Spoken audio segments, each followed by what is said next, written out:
Αγαπημένοι μου φίλοι και φίλες, σας χαιρετώ και σας καλωσορίζω σε τούτο το όμορφο ταξίδι γεύσεων. Τι θα μας φτιάξεις σήμερα? Σήμερα, Μιχάλη μου, θα φτιάξω ελιοπιτάκια μέσα σε φορμάκια. Είναι μια πανεύκολη συνταγή. Τα μωρά τώρα που θα μείνουν σπίτι, είναι ευκαιρία να τα απασχολήσουμε, η δημιουργία είναι σημαντική. Και θα ανάψουμε και το φούρνο στους 180 βαθμούς, 175-180. Έχω μόνο τη σχάρα γιατί να βάλω το ταψί με τις θήκες. Δεν έχω άλλα ταψιά ούτε από πάνω ούτε από κάτω για να ανακυκλώνεται ο αέρας ο ζεστός και να έχω καλό ψήσιμο. Επειδή είναι πολύ γρήγορη συνταγή, έχουμε ανάψει το φούρνο και τα υλικά μου είναι ένα φλιτζάνι κομμένες μαύρες ελιές. Χωρίς κουκούτσια. Είναι 200 γραμμάρια. Έκοψα γλυκιά πιπεριά φλωρίνης. Είναι περίπου 40 γραμμάρια. Είναι 2 κουταλιές περίπου, γεμάτες. Ναι. Το δυόσμο μας δεν γίνεται ελιόπιτα, ελιοπιτάκια χωρίς δυόσμο, αποξεραμένο και τριμμένο. Βλέπετε πόσο ωραίος πράσινος. Ναι. Έχω συνταγή που δείχνω, δεν τον αποξεραίνουμε στον ήλιο για να μείνει έτσι ωραίος πράσινος ζωντανός. Είναι ανάμιση κουταλιά. Όσο θέλουμε βάλουμε, είναι περίπου 5 γραμμάρια. 3 κουταλιές ελαιόλαδο, είναι 30 ml. Το αλευράκι μου είναι 3 φλιτζάνια, 450 γραμμάρια. Είναι αλεύρι φαρίνα 0,0 και κοσκίνησα το με 3 κουταλάκια baking powder, 24 γραμμάρια. Αυτό είναι το μπέ, έβαλα το δίπλα για να μην το ξεχάσω. Αν όμως φίλες μου δεν έχετε φαρίνα ή έχετε σπίτι ζάχαρο πλαστικής, μπορείτε να βάλετε 3 φλιτζάνια ζάχαρο πλαστικής και θα μειώσετε στα 2 κουταλάκια τον baking powder, διότι τη ζαχαροπλαστικής έχει και διογκωτικό μέσα. Εδώ θα φτιάξουμε μία πορτοκαλάδα. Έχω συμπυκνωμένο σκουός πορτοκαλάδα, είναι συμπυκνωμένη με ζάχαρη. Για να την πιούμε τούτη ή να την χρησιμοποιήσουμε, πρέπει να την αραιώσουμε με νερό. Και εδώ έχω βάλει 150 ml σκουός, είναι 3/4 του ποτηριού. Και θα την αραιώσω με 225 ml κρύο νερό που τη βρύσει.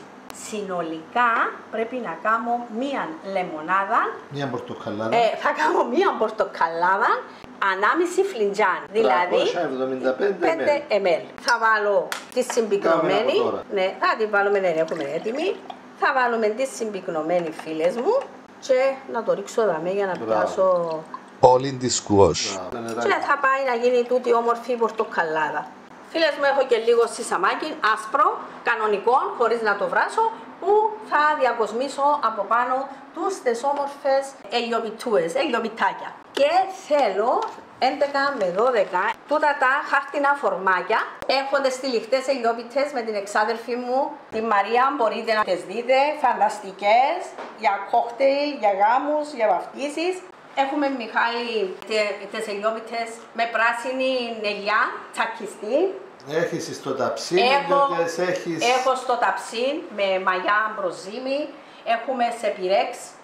Έχεις διάφορες και είναι όλες εξαιρετικές. Ναι, έχω την τελευταία που έκανα με Στεφάνη, τη στρογγυλή, που την έκοψα. Αναζητήστε τη, φίλες και φίλοι μου, αρκετές ελιόπιτες. Αναζητήστε ελιόπιτα, ελιωτή από την Ελίζα και θα σας βγουν πολλές. Φίλες μου, μετρήστε χρόνο. Πόσο εύκολα γίνεται. Πάμε με την εκτέλεση. Μπαίνουν οι πιπεριές. Μέσα στις ελιές. Μέσα στις ελιές. Παίρνει ο διόσμος μου. Πάει και το ελαιόλαδο, το αλεύρι μας. Πάει το αλευράκι, όλο. Σιγά σιγά όμως. Σιγά σιγά φάτε ο Μιχάλης, όχι προσέχω, είμαι προσεκτική, γιατί θέλω να λερώνω.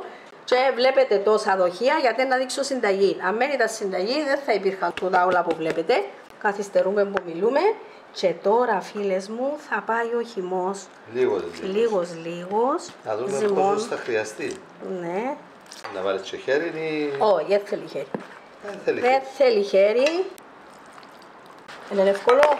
Πανεύκολο. Αφού σου λαλώ, σου λέω ότι και τα μωρά μπορούν να τις φτιάξουν και να χαρούν. Και δε τι ωραία που φαίνεται η πιπεριά, η κοκκίνη μέσα.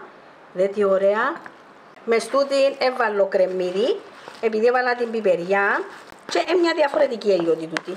Έχει μια διαφορετική γεύση, δεν πάει όμως να είναι ελιωτή και να υπερισχύει η γεύση της ελιάς. Ακριβώς. Και αυτό είναι και με το ποτάρι θα γεμίζουμε τα... Μπράβο. Πανεύκολη. Πανεύκολη, βάρτε τα μωρά, βάρτε τις εγγονές. Εγώ πολλές φορές, άμα έχω κάποιους φίλους, μπορεί να χαθείς για 5-10 λεπτά και να παρουσιάσω ψημένα.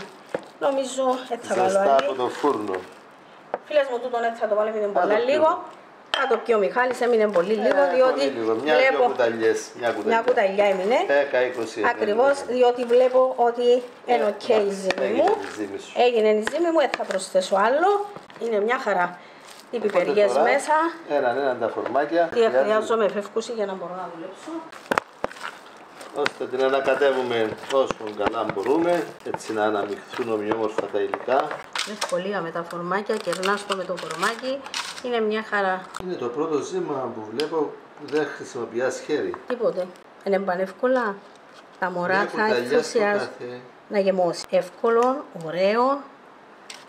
Να τα στρώσουμε καλύτερα σιγά σιγά. Τα ωραία που κάθεται μέσα. Τα μωρά θα ενθουσιαστούν.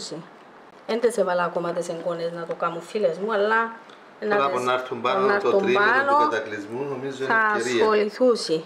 Θα έχεις τα υλικά και θα τους πεις θα κάνουμε και θα φάμε ζεστά. Αν με γεμώσουν όλα, εντάξει.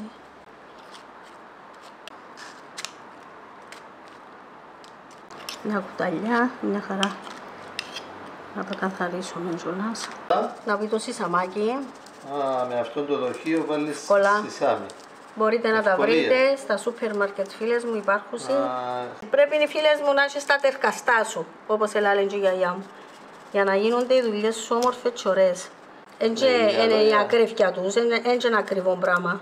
Βοηθάσαι να τα βάλεις στο σουσάμι με ευκολία. Βέβαια. Τούτο είναι λίγο μικρό, δεν πειράζει. Ήρθε λίγο μικρό. Όταν φάεις ένα και θέλεις να φας δεύτερο, τρώεις ένα μεγάλο και ένα μικρό. Κάποια να έρθουν πιο ψηλά, κάποια να έρθουν πιο μικρό. Δεν πειράζει. Άντε φίλες μου, φουρνίζομαι. Αυτή είναι η διαδικασία, έτοιμος ο φούρνος μας. Στη μέση του φούρνου λοιπόν. Έχουν ωραία χρώματα, δεν είναι τα ωραία χρώματα. Θα τελειώσουμε με τούτη θερμοκρασία, όπως είναι να ξέρει. Όχι, προς το τέλος είναι να χαμηλώσω. Τα φουρνίσαμε στους 180 βαθμούς Κελσίου στον αέρα, στη μέση του φούρνου. Μετά από 10 λεπτά μόνο έχουν φουσκώσει, άρχισαν να παίρνουν ελαφρύ χρώμα. Θα συνεχίσουμε το ψήσιμο, άρχισαν να μυρίζουν. Μετά από 17 λεπτά στο φούρνο. Το πάρω 160, εσύ θέλεις το καλύτερα. Πήρες το 150. Όχι, 160 το θέλω. Εντάξει. Και να το γυρίσω και το ταψί μου, γιατί μέσα βλέπω έξω. από μέσα, ναι, ακόμα λίγο. Όχι, να γίνει το 20 λεπτό και να το γυρίσω. Θα περιστρέψουμε το ταψί μας, 180 μοίρες, για να πάρουν πιο ομοιόμορφο χρώμα όλες. Πάλι συνέχεια. Πιπεριά Φλωρίνης, πώς το αποφάσισες? Ήταν να κάνω τυροκαυτερή και είχα πιπεριές Φλωρίνης, γιατί στην τυροκαυτερή βάλω και πιπεριές Φλωρίνης. Ήταν να ζυμώσω και λίγο πιτάκια, έριξα μέσα μικρά κομματάκια, ήταν εξαιρετικά. Και έτσι φίλες μου αποφάσισα να σας τις δείξω και τούτα τα όμορφα ηλιοπιτάκια. Δηλαδή πήρες τις πιπεριές Φλωρίνης για την τυροκαυτερή και χρησιμοποίησα και τελικά έβαλες και στα ηλιοπιτάκια. Μετά από 30 λεπτά έχουν ψηθεί. Η Ελίζα χαμήλωσε τη θερμοκρασία στους 150 και θα το αφήσει ακόμη 1-2 λεπτά για να είναι σίγουροι ότι έχουν στραγγίσει ωραία και από μέσα. Πολλά ωραία, πάρα πολλά ωραία. Μύρισε το σπίτι. Ποιος θα πει όχι σε έναν τέτοιο ελιοπιτάκι? Πόση ώρα πέρασε? 35 λεπτά. Σβήνουμε το φούρνο, πήραν αρκετό χώμα. Θέλουν περίπου 30 με 35 λεπτά. Εξαρτάται Μιχάλη και από το φούρνο του καθενός.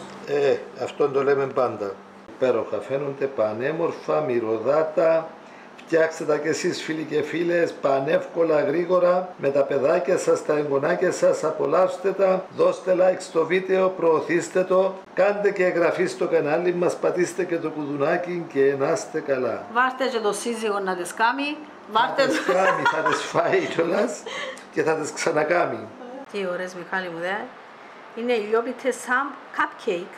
Είναι ηλιόπιτες για γενέθλια παιδιών αλλά και για κάθε ώρα. Πολύ ωραία ψημένα, στραγγισμένα εσωτερικά. Από γεύση. Από γεύση δεν παίζονται. Περιμένω. Από γεύση 3α. Δεν παίζονται πραγματικά. Δηλαδή, α. Κάντε τα φίλες μου, απολαύστε τα πανεύκολα. Άντε Μιχάλη μου. Της υγείας σας φίλοι και φίλες. Καλό είναι να θωρούν από την αρχή μέχρι το τέλος το βίντεο. Καλά. Μην ξεχάσετε να δώσετε like σε αυτό το βίντεο, να το έχετε, να το ξαναδείτε όταν θα φτιάξετε αυτά τα υπέροχα πιτσάκια. Και μην το αμελήσετε να τα φτιάξετε. Αν τα φτιάξετε μια φορά θα τα φτιάχνετε συχνά. Στο πι και φι. Πανεύκολα και υπέροχα. Ακόμα μια συνταγή φίλες και φίλοι μου, ακόμα έναν ωραίο παρασκεύασμα από εμένα για εσάς όλους τους φίλους